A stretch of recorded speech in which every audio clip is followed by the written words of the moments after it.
Bismillahirrahmanirrahim. Assalamualaikum warahmatullahi wabarakatuh. Alhamdulillah wassalatu wassalamu ala Rasulillah wa ala alihi wa sahbihi wa mawalah. Asyhadu an la ilaha illallah wa asyhadu anna Muhammadar Rasulullah. Allahumma salli wa sallim wa barik ala sayyidina Muhammadin wa ala alihi wa sahbihi wa man tabi'ahum bi ihsani ila yaumiddin. Rabbi shrahli sadri wa yassirli amri wahlul 'uqdatam min lisani yafqahul qawli. Baiklah, perkenalkan, nama saya Ridwan Tony SHIMH, peserta PKDP UIN Araniri Banda Aceh tahun 2025, sekaligus dosen tetap STAIS Bakat Segenap Kutacani Aceh Tenggara. Maka pada kesempatan yang berbahagia ini kita akan membahas mata kuliah yang berkaitan dengan fikih munakahat. Adapun capaian pembelajaran ini diharapkan agar mahasiswa mampu menjelaskan konsep hukum Islam yang berkaitan dengan hukum keluarga. Adapun capaian pembelajaran mata kuliah ini diharapkan kiranya mahasiswa mampu menjelaskan ketentuan hukum perkawinan dalam Islam dan hukum perkawinan menurut Undang-Undang Dasar 1945. Adapun dasar hukum yang berkaitan dengan pernikahan atau perkawinan yaitu firman Allah Subhanahu wa taala dalam surah An-Nisa ayat 1 sampai 4 yang berbunyi, Bismillahirrahmanirrahim. Ya ayyuhan nasu taqu rabbakumul ladzi khalaqakum min nafsin wahidah wa khalaqa minha zawjaha wa basta minhuma rijalan katsiran wa nisaa'a. Wattaqullaha alladzi tasaaluna bihi wal arham. Innallaha kana 'alaikum raqiba. Wa atul yatama amwalahum wa la tatabaddalul khabitha bit-thayyib. Wa la ta'kulu amwalahum ila amwalikum innahu kana huban kabira.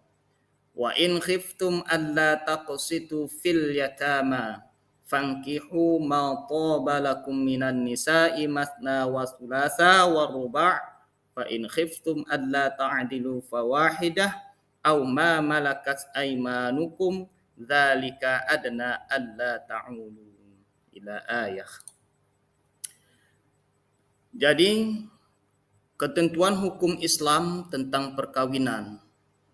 Yang pertama, pengertian perkawinan atau pernikahan.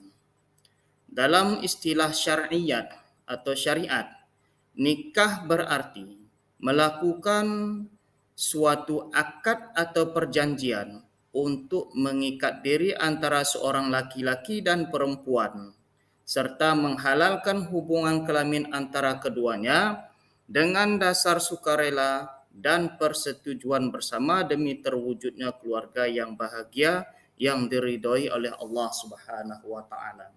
Jadi pernikahan atau perkawinan itu harus ada sumber atau dasarnya adalah akad. Yang mana akad itu merupakan rela sama rela, suka sama suka antara seorang laki-laki dengan perempuan. Kemudian hukum pernikahan. Yang pertama, wajib. Bagi siapa yang wajib menikah, yaitu bagi seseorang yang sudah mampu secara zahir dan batin.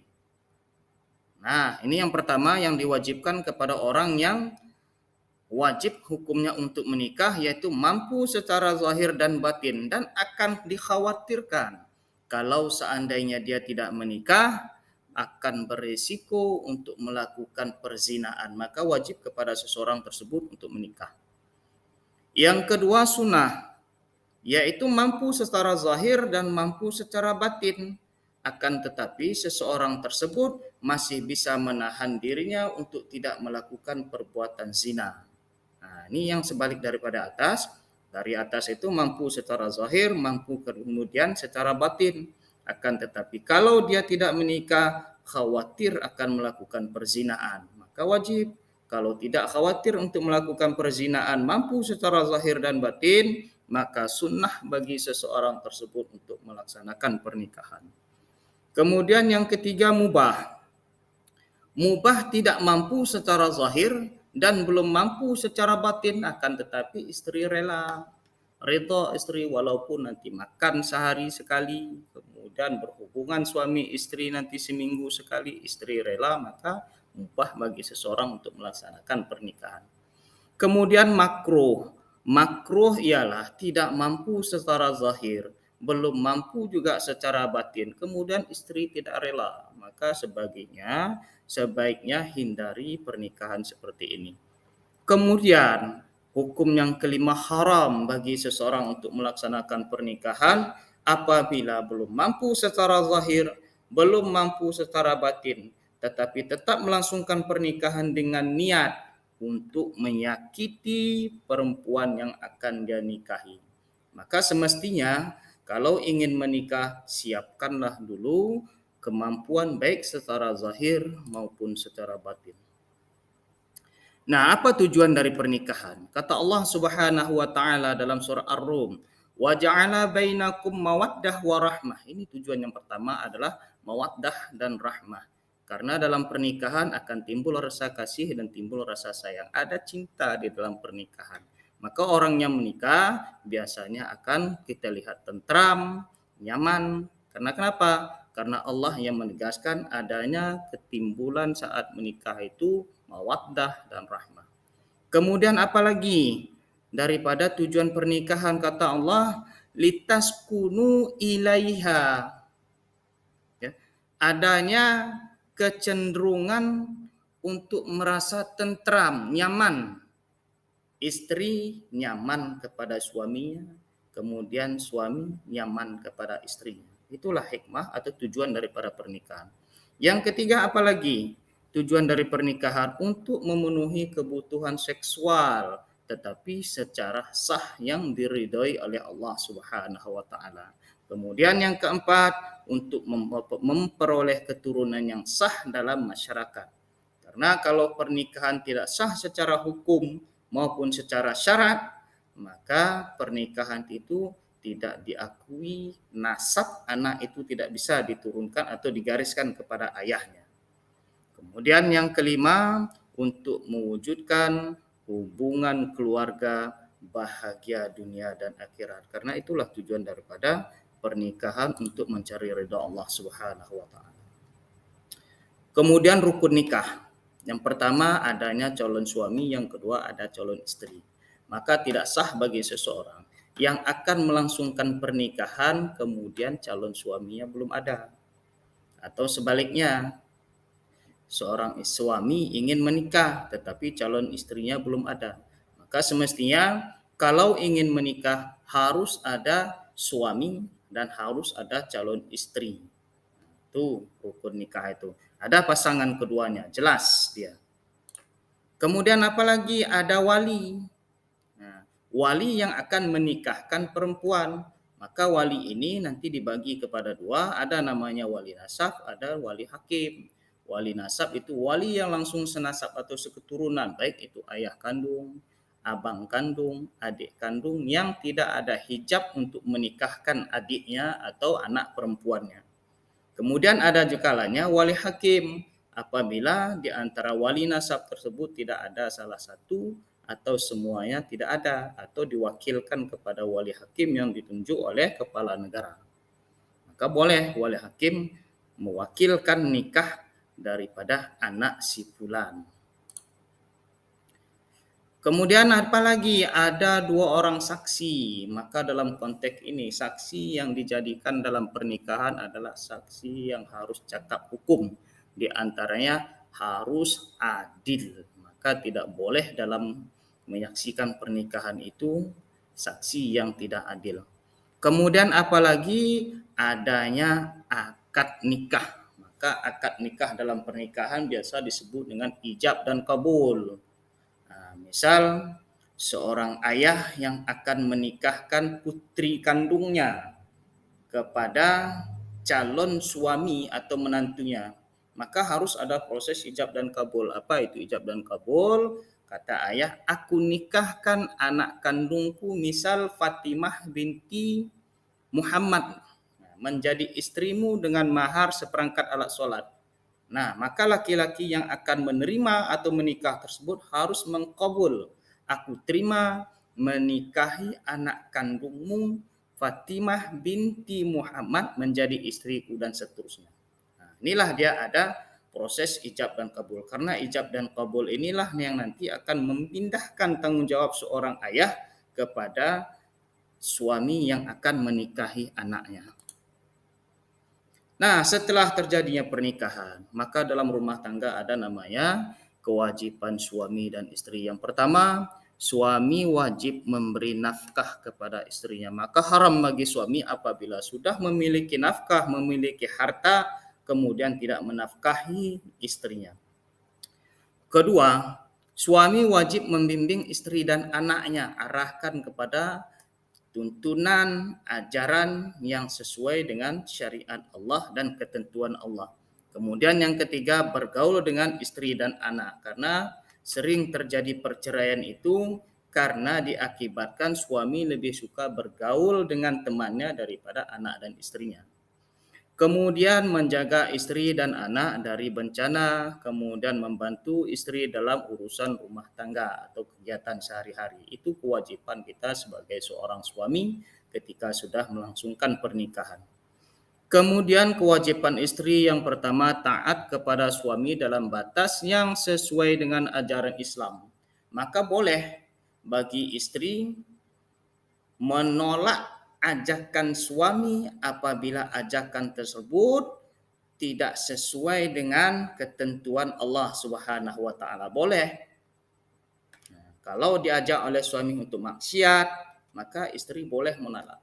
Tapi selama ajakan suami untuk taat kepada istri, maka haram bagi seorang istri untuk menolak ajakan suami tersebut. Kemudian yang kedua, memelihara diri serta kehormatan dan harta benda suami, karena pada istri itu adalah titipan amanah, maka segala yang diamanahkan oleh suami itu wajib dijaga oleh istri. Kemudian yang ketiga, membantu suami dalam memimpin keselamatan dan kesejahteraan rumah tangga atau keluarga. Kemudian menerima dan menghormati pemberian suami, baik kecil besarnya pemberian suami itu harus diterima dengan lapang dada, dengan ikhlas, dan harus dihormati. Kemudian hormat dan sopan pada suami dan keluarganya, serta yang selanjutnya memelihara, mengasuh, dan mendidik anak. Karena kenapa? Pilar dalam rumah tangga itu pendidikan yang pertama adalah istri kepada anaknya. Maka dalam konteks pernikahan antara suami dan istri itu wajib atau saling melengkapi kekurangan. Kemudian talak. Talak ialah lepasnya tali pernikahan suami istri dalam rumah tangga. Maka walaupun talak ini adalah haknya laki-laki, tetapi perkara yang dibenci oleh Allah adalah at-talak. Maka dalam konteks ini talak terbagi kepada dua. Yang pertama talak raj'i atau talak 1 dan 2. Kalau talak 1 dan 2, maka boleh kepada suami untuk rujuk kembali kepada istrinya selama belum habis masa iddahnya. Kemudian ada namanya talak ba'in atau yang disebut dengan ba'in kubro, talak 3. Maka talak 3 tidak sah bagi seorang suami untuk rujuk kepada istrinya. Kapan dia baru sah? Apabila istri menikah lagi dengan laki-laki yang lain yang dia ridhoi dan cintai, kemudian cerai. Setelah itu tunggu habis masa iddahnya, kemudian baru boleh rujuk kepada istrinya tersebut atau mantan istrinya dengan akad yang baru atau pernikahan yang baru. Nah, iddah itu terbagi dua. Yang pertama, iddah karena wafatnya suami. Maka itu 4 bulan 10 hari. Jadi kalau wafat suami, istri baru boleh menikah lagi dengan laki-laki yang lain apabila sudah habis masa iddah 4 bulan 10 hari. Atau ketika hamil, maka iddahnya itu sampai dia melahirkan. Kemudian yang kedua, iddah karena talak atau karena fasakh. Maka iddahnya 3 kali khulu atau 3 kali suci lebih kurang 3 bulan. Maka sebelum habis 3 bulan, suami masih berhak untuk rujuk kepada istrinya selama nikah atau fasakhnya itu bukan ba'in kubro. Maka tidak ada hak seorang istri untuk menolak ajakan suami kalau ingin memperbaiki diri, kalau ingin rujuk kembali kepada suami kepada istrinya, tidak ada hak istri. Kenapa? Karena talak itu adalah haknya suami. Nah, ini dia rujuk. Boleh kepada suami untuk rujuk lagi kepada istrinya.